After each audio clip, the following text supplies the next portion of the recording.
रोज का वचन। रोज के वचन में आपका स्वागत है। दिन 40। निर्गमन अध्याय 4। निर्गमन अध्याय 4। तब मूसा ने उत्तर दिया कि वे मेरे प्रतीति न करेंगे और न मेरी सुनेंगे, वरन कहेंगे कि यहोवा ने तुझको दर्शन नहीं दिया। यहोवा ने उससे कहा, तेरे हाथ में वह क्या है? वह बोला, लाठी। उसने कहा, उसे भूमि पर डाल दे। जब उसने उसे भूमि पर डाला तब वह सर्प बन गई और मूसा उसके सामने से भागा।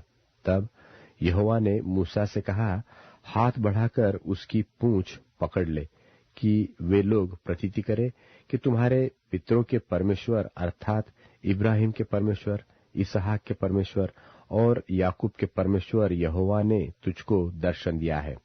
जब उसने हाथ बढ़ाकर उसको पकड़ लिया तब वह उसके हाथ में फिर लाठी बन गई। फिर यहोवा ने उससे यह भी कहा कि अपना हाथ छाती पर रखकर ढाप। सो उसने अपना हाथ छाती पर रखकर ढाप लिया। फिर जब उसने उसे निकाला तब क्या देखा कि उसका हाथ कोढ़ के कारण हिम के समान श्वेत हो गया है। तब उसने कहा, अपना हाथ छाती पर फिर रखकर ढाप। और उसने अपना हाथ छाती पर रखकर ढाप लिया। और जब उसने उसको छाती पर से निकाला तब क्या देखता है कि वह फिर सारी देह के समान हो गया है। तब यहोवा ने कहा, यदि वे तेरी बात की प्रतीति न करे और पहले चिन्ह को न माने तो दूसरे चिन्ह की प्रतीति करेंगे। सो यदि वे इन दोनों चिन्हों की प्रतीति न करे और तेरी बात को न माने, तब तू नील नदी से कुछ जल लेकर सूखी भूमि पर डालना, और जो जल तू नदी से निकालेगा वह सूखी भूमि पर लोहू बन जाएगा। मूसा ने यहोवा से कहा, हे मेरे प्रभु, मैं बोलने में निपुण नहीं, न तो पहले था और न जब से तू अपने दास से बातें करने लगा। मैं तो मुंह और जीभ का भद्दा हूँ। यहोवा ने उससे कहा, मनुष्य का मुंह किसने बनाया है? और मनुष्य को गूंगा व बहिरा व देखने वाला व अंधा मुझ यहोवा को छोड़ कौन बनाता है? अब जा, मैं तेरे मुख के संग होकर जो तुझे कहना होगा वह तुझे सिखलाता जाऊंगा। उसने कहा, हे मेरे प्रभु, जिसको तू चाहे उसी के हाथ से भेज। तब यहोवा का कोप मूसा पर भड़का और उसने कहा, क्या तेरा भाई लेवीय हारून नहीं है? मुझे तो निश्चय है कि वह बोलने में निपुण है और वह तेरी भेंट के लिए निकला भी आता है और तुझे देखकर मन में आनंदित होगा। इसलिए तू उसके ये बातें सिखाना, और मैं उसके मुख के संग और तेरे मुख के संग होकर जो कुछ तुम्हें करना होगा वह तुमको सिखलाता जाऊंगा। और वह तेरी ओर से लोगों से बातें किया करेगा। वह तेरे लिए मुंह और तू उसके लिए परमेश्वर ठहरेगा। और तू इस लाठी को हाथ में लिए जा और इसी से इन चिन्हों को दिखाना। तब मूसा अपने ससुर इत्रो के पास लौटा और उससे कहा, मुझे विदा कर कि मैं मिस्र में रहने वाले अपने भाइयों के पास जाकर देखूं कि वे अब तक जीवित है व नहीं। इत्रो ने कहा, कुशल से जा। और यहोवा ने मिद्यान देश में मूसा से कहा, मिस्र को लौट जा, क्योंकि जो मनुष्य तेरे प्राण के प्यासे थे वे सब मर गए हैं। तब मूसा अपनी पत्नी और बेटों को गधे पर चढ़ाकर मिस्र देश की ओर परमेश्वर की उस लाठी को हाथ में लिए हुए लौटा। और यहोवा ने मूसा से कहा, जब तू मिस्र में पहुंचे तब सावधान हो, और जो चमत्कार मैंने तेरे वश में किए हैं उन सबों को फिरौन को दिखलाना, परंतु मैं उसके मन को हठीला करूंगा और वह मेरी प्रजा को जाने न देगा।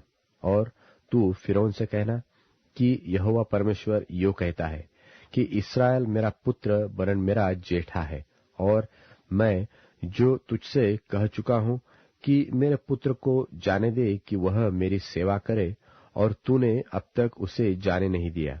इस कारण मैं अब तेरे पुत्र वरन तेरे जेठे को घात करूंगा। और ऐसा हुआ कि मार्ग पर सराय में यहोवा ने मूसा से भेंट करके उसे मार डालना चाहा।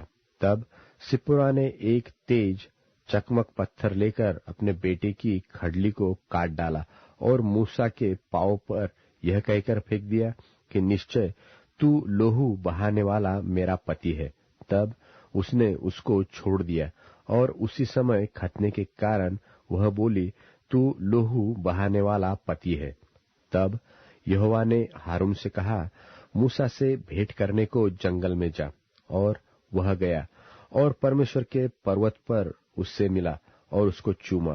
तब मूसा ने हारून को यह बतलाया कि यहोवा ने क्या क्या बातें कहकर उसको भेजा है और कौन कौन से चिन्ह दिखलाने की आज्ञा उसे दी है। तब मूसा और हारून ने जाकर इस्राएलियों के सब पुरनियों को इकट्ठा किया और जितनी बातें यहोवा ने मूसा से कही थी वह सब हारून ने उन्हें सुनाई और लोगों के सामने वे चिन्ह भी दिखलाए। और लोगों ने उनकी प्रतीति की और यह सुनकर कि यहोवा ने इस्राएलियों की सुधीली और उनके दुखों पर दृष्टि की है, उन्होंने सिर झुकाकर दंडवत की।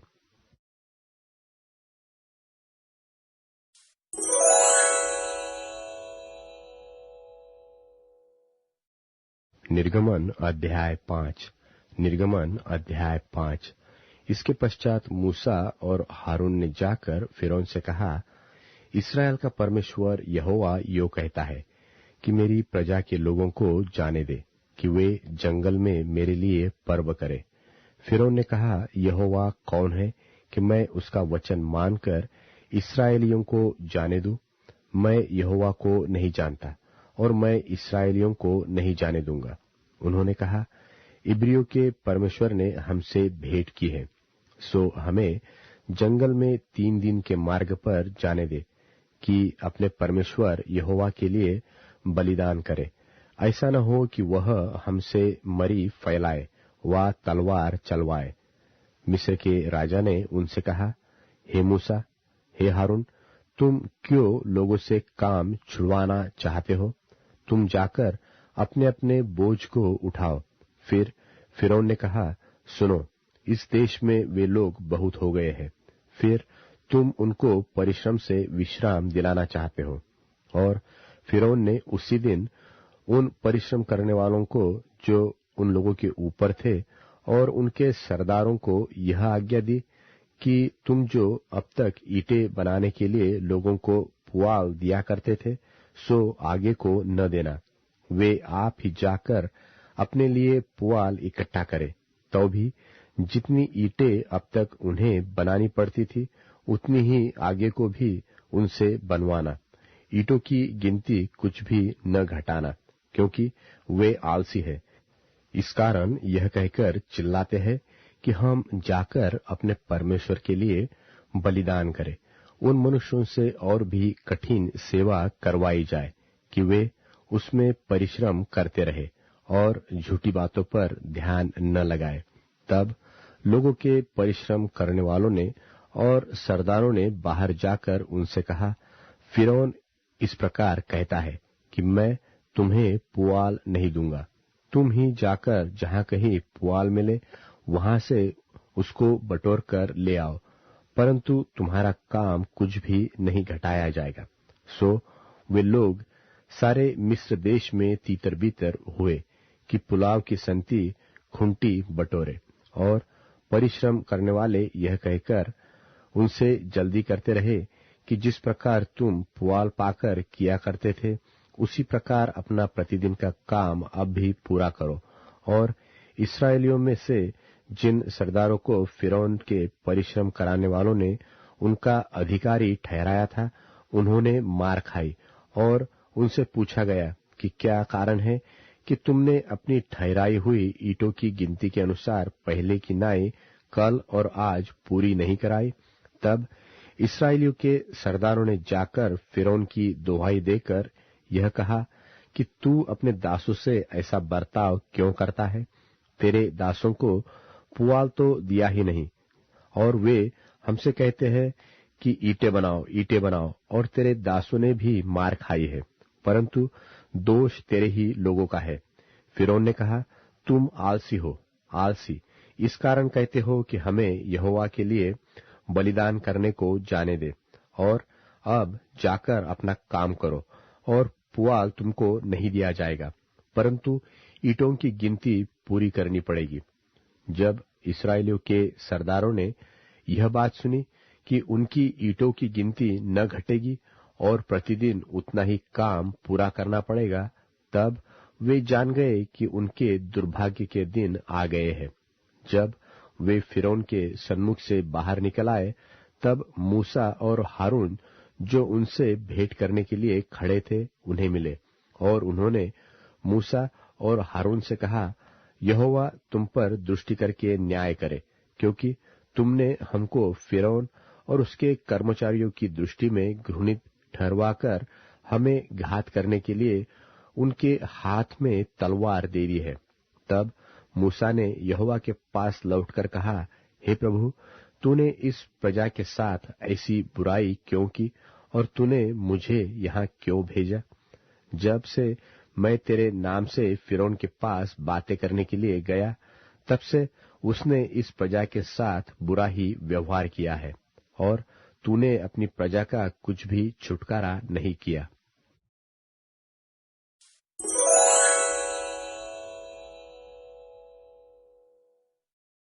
निर्गमन अध्याय 6। निर्गमन अध्याय 6। तब यहोवा ने मूसा से कहा, अब तू देखेगा कि मैं फिरौन से क्या करूंगा, जिससे वह उनको बरबस निकालेगा। वह तो उन्हें अपने देश से बरबस निकाल देगा। और परमेश्वर ने मूसा से कहा कि मैं यहोवा हूं। मैं सर्वशक्तिमान परमेश्वर के नाम से इब्राहिम, इसहाक और याकूब को दर्शन देता था, परंतु यहोवा के नाम से मैं उन पर प्रकट न हुआ, और मैंने उनके साथ अपनी वाचा दृढ़ की है, अर्थात कनान देश जिसमें वे परदेशी होकर रहते थे, उसे उन्हें दे दूंगा। और इस्राएली जिन्हें मिस्री लोग दासत्व में रखते हैं, उनका कराहना भी सुनकर मैंने अपनी वाचा को स्मरण किया है। इस कारण तू इस्राएलियों से कह कि मैं यहोवा हूं, और तुमको मिस्रियों के बोझों के नीचे से निकालूंगा, और उनके दासत्व से तुमको छुड़ाऊंगा, और अपनी भुजा बढ़ाकर और भारी दंड देकर तुम्हें छुड़ा लूंगा, और मैं तुमको अपनी प्रजा बनाने के लिए अपना लूंगा, और मैं तुम्हारा परमेश्वर ठहरूंगा, और तुम जान लोगे कि मैं तुम्हारा परमेश्वर यहोवा हूं, जो तुम्हें मिस्रियों के बोझों के नीचे से निकाल ले आया। और जिस देश के देने की शपथ मैंने इब्राहिम, इसहाक और याकूब से खाई थी, उसी में मैं तुम्हें पहुंचाकर उसे तुम्हारा भाग कर दूंगा। मैं तो यहोवा हूं। और ये बातें मूसा ने इस्राएलियों को सुनाई, परंतु उन्होंने मन की बेचैनी और दासत्व की क्रूरता के कारण उसकी न सुनी। तब यहोवा ने मूसा से कहा, तू जाकर मिस्र के राजा फिरौन से कह कि इस्राएलियों को अपने देश में से निकाल जाने दे। और मूसा ने यहोवा से कहा, देख, इस्राएलियों ने मेरी नहीं सुनी, फिर फिरौन मुझ भद्दे बोलने वाले की क्यों कर सुनेगा?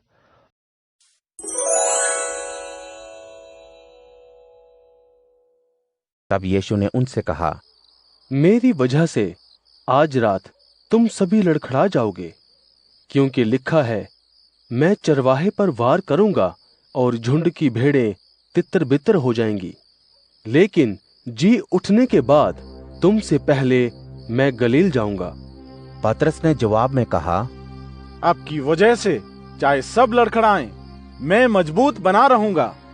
यीशु ने उससे कहा, मैं ये सच्चाई बताता हूँ कि इसी रात, इसके पहले कि मुर्गा बांग दे, तुम 3 बार मेरा इनकार कर चुकोगे। पतरस ने जवाब दिया, मुझे चाहे मरना भी पड़े तब भी मैं आपका इनकार नहीं करूंगा। सभी शिष्यों ने इसी बात की हामी भरी। तब यीशु उनके साथ गतसमनी नामक जगह पर आए और शिष्यों से कहा, तुम लोग यहीं ठहरो। अपने साथ यीशु पतरस और जब्दी के 2 बेटों को ले गए। वहीं पर उनका मन भारी और दुखी हो गया। तब यीशु ने उन सभी से कहा, मेरा मन बहुत दुखी है और ऐसा लग रहा है मानो मेरा प्राण निकला जा रहा है। यही इंतजार करो और जागते रहो। जैसे ही वे थोड़ा आगे गए, मुंह के बल गिरकर पिता से कहने लगे, मेरे पिताजी, अगर ये हो सकता है तो ये दुख का प्याला मुझे ना पीना पड़े। फिर भी मेरी नहीं लेकिन आपकी मर्जी पूरी हो। यीशु ने आकर शिष्यों को सोता देखकर पतरस से कहा, ये क्या, तुम मेरे साथ 1 घंटे भी जाग न सके? जागते हुए पिता से विनती करो ताकि तुम परीक्षा में असफल ना हो जाओ। आत्मा सरगर्म है लेकिन देह कमजोर है। दूसरी बार यीशु आगे बढ़ गए और कहने लगे, मेरे पिताजी, अगर ये प्याला मुझे पीना है तो आपकी मर्जी पूरी हो। दोबारा लौटने पर यीशु ने फिर उन्हें सोता पाया और उनकी आंखें नींद से भरी थी। उन्हें छोड़कर यीशु फिर आगे बढ़ गए और वही बात कहकर तीसरी बार प्रार्थना करने लगे। वापस आने पर उन्होंने अपने शिष्यों से कहा, क्या तुम अभी तक सो रहे हो और आराम कर रहे हो? देखो, समय आ पहुंचा है कि मनुष्य के पुत्र को धोखा दिया जाए और अपराधियों के सुपुर्द किया जाए। उठो, चलो देखो, मेरा पकड़वाने वाला नजदीक आ गया है।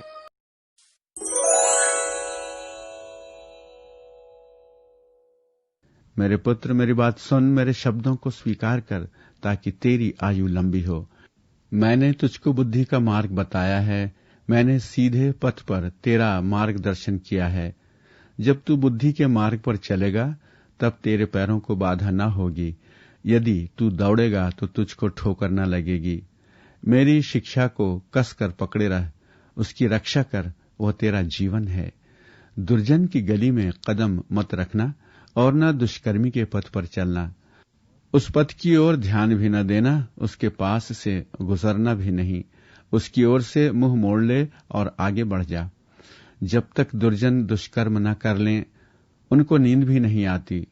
जब तक वे निर्दोष व्यक्ति को सता नहीं लेते, नींद उनके पास फटकती भी नहीं।